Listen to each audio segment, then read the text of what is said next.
I mean, of course he Right. wants a guy who can get the ball down the field. And Ryan Tannehill, see, people like to lock into their narrative. Yeah, tell him, Mike. Player. Go ahead. There's still that group out there that Yeah. hears Ryan Tannehill and immediately thinks, sucks. Yeah. Because they came to that conclusion when he was with the Dolphins. Ryan Tannehill sucks. Ryan Tannehill, he's no good. Ryan Tannehill, he can't play. And he's a prime example of a guy that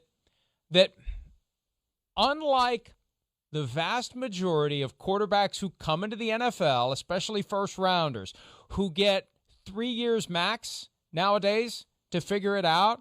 You know, we talk about that all the time. Ryan Tannehill is the exception to that. Ryan Tannehill got 8 years in Miami before they finally decided we have to move on. Right. We've determined after 8 years that you're not going to be a franchise quarterback and never will be. And then he goes to Tennessee and he instantly becomes a franchise quarterback. Well, and most people can't process that. Yeah, it's 6 years, not 8, just to correct you. It was but 8 years. Ways. 12, 13, 14, 15, 16, 17, 18. It was 7 years. Yeah, so 7 years. Split the Okay, difference. there we go. 7 years. Cool. All 7 right. years. And you're right. That's how most people do look at Ryan Tannehill. They get locked into the narrative. That's right.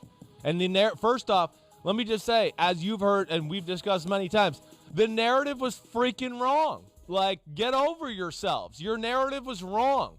Like, the Miami Dolphins in his 7 years made the golden rule of how to screw up a top 10 pick and not make your quarterback a franchise quarterback. See, they're trying not to do that this time around with Tua, but they did everything, we've talked about with the teams that do something wrong with a franchise quarterback. That's why we brought up the Sam Darnold conversation so much early on in free agency and stuff with like Sam Darnold and all that. It's the same thing. What did the Dolphins do to bring Ryan Tannehill up? What did they do support-wise? I mean, yes, Adam Gase was there, solid offense, nothing special. Nobody's going to write books about, oh my gosh, Adam Gase's offense is the greatest we've seen in the history of the NFL. That's not going to happen. Nobody's going to write about the talent there. They never gave him a chance. And anybody that was really paying attention went, wait, he's doing way better than people realize, and he's actually one of the stars of the football team. But since they weren't going to the playoffs, they lost. Blame it on the quarterback. Blame it on, Ryan Tannehill, who doesn't look that cool or whatever. I don't know. The results are phenomenal the last few years to what you're talking about. And he's one of the best down-the-field passers in all of football. I mean, and these are not garbage time stats or anything like that. But that's where it fits. They're a power-throwing football team. They want to run the ball, and then they want to run play action and throw down the field and strike deep for explosive plays. And Ryan Tannehill is as good as it gets in football the last 2 years at that. And that's where the marriage is really damn good. And, yeah, I'm taking Tannehill over Matt Ryan right now. And let's remember this. 2016, Gase's first season as head coach of the Dolphins, they made it to the playoffs, and Tannehill was having a great season. He got hit low by Calais Campbell in a game against the Cardinals, messed up his knee. And this is when the Dolphins made their most fateful medical decision since rejecting Drew Brees. They decided not to have the ACL reconstructed because they thought that 6 of one, half a dozen the other, a partially torn ACL, which doesn't heal on its own, versus a fully reconstructed ACL. We'll take our chances. And then early in training camp 2017, pop goes the ACL, and that's it for Ryan Tannehill. So, it's just unfortunate that happened because he was finally coming around in Miami. Right. And now the Titans are getting the benefit of it. And now you throw Julio Jones into the mix, and it's only going to be better. Go ahead. I was going to ask you, I've been thinking about it for the last 24 hours here. I mean, can you think of a trade for a receiver, really in modern history here, or anything like that it's these two type of caliber players now at receiver together at the same time? Am I missing one that's obvious? I mean, I know we've had some good ones, but not where we're like, whoa, there's a top 10 receiver here. Moss and Welker. That's where I came to. Right. Okay. Right. And to me, that's still, even though it's Moss and Welker, is not as great as these two, because Welker, as awesome as he was, isn't just a pure physical specimen that A.J. Brown is, like, where you can just go, well, we don't really need to, like, do a lot of plays to get you open. You're just a freak. Get open. Like, that's the kind of guy he is. That, to me, is where it's special, too. I mean, it's rare that we see this type of move with that type of player already being there on the roster and going, we're going to get one just like him. How about that? Deal with that, defenses. That's where I really think it's cool. And let's hear from Ryan Tannehill regarding his reaction to the trade that brings Julio Jones to town.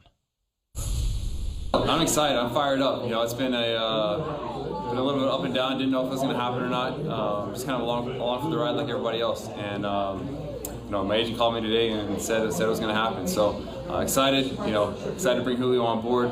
To pair him across from AJ on the other side. You know, it's a really dynamic duo for our starting receivers. So looking forward to what he can bring to the table. Obviously, a lot of work in front of us.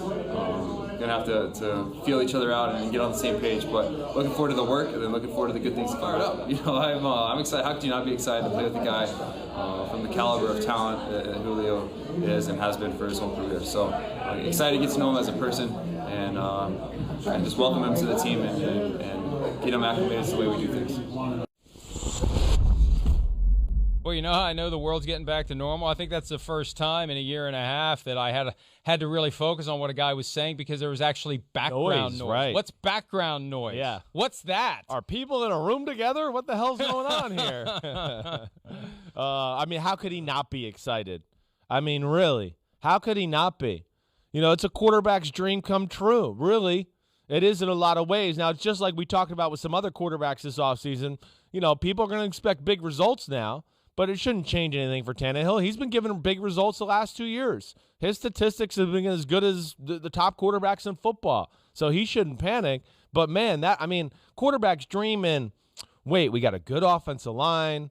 Coach likes to run the ball. Wow, that's great. And we got just a superstar running back, as good as we've ever seen. And now those two guys where, yeah, they can get open and run any route, but they're also those two type of guys, Mike, where, you know, quarterback loves it. Oh, they're covered. Oh, I got people around me. Let me just throw to number 11. Let me just throw to number 8. I know they're covered, but who cares? You know, oh, my guy got it. Well, I'm not that surprised. That's what they do.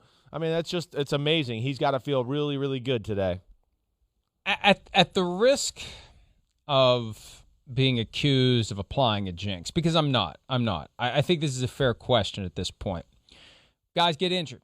Tannehill got knocked out for a full season, got knocked out for part of a season, then was gone for a full season. I'm looking at their roster right now. DeShone Kizer and Logan Woodside are the alternatives behind Ryan Tannehill. It's not like there's a bunch of veterans out there, but I think that to the extent that there are or will be, Tennessee suddenly becomes an attractive spot for a veteran who's looking to be ready to go in the event that the starter gets injured. Agreed. In fact, I think when you make this type of move, Tennessee's got to be the team that now has to protect themselves for that. You know, just like we've seen New Orleans do.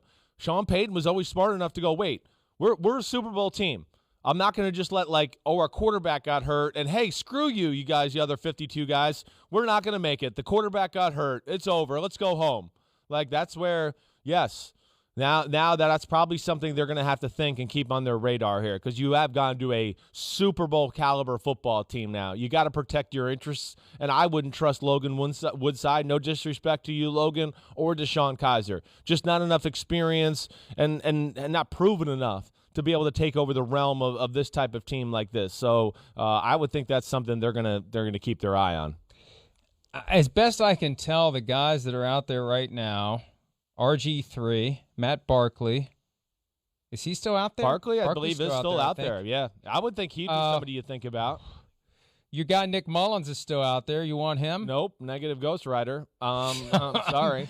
I'm going to quit. But I like the Barkley idea. That's not the worst, all right? But the other, like we've talked about too, I think, and you've said this, training What camp. about Alex Smith coming out of retirement to be the backup? I'd think twice. I'd think twice. Not that he's going to get the ball down the field to Julio Jones, but if I'm Alex Smith. That's the kind of guy you'd like. Yeah. Yeah. Right?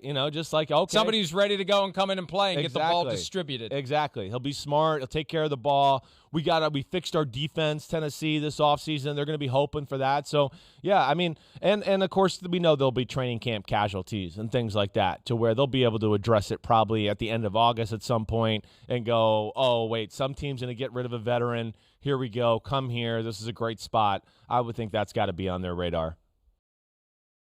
Hi, I'm Mike Tirico, and thanks for watching. Make sure to hit subscribe for the latest news and highlights from NBC Sports.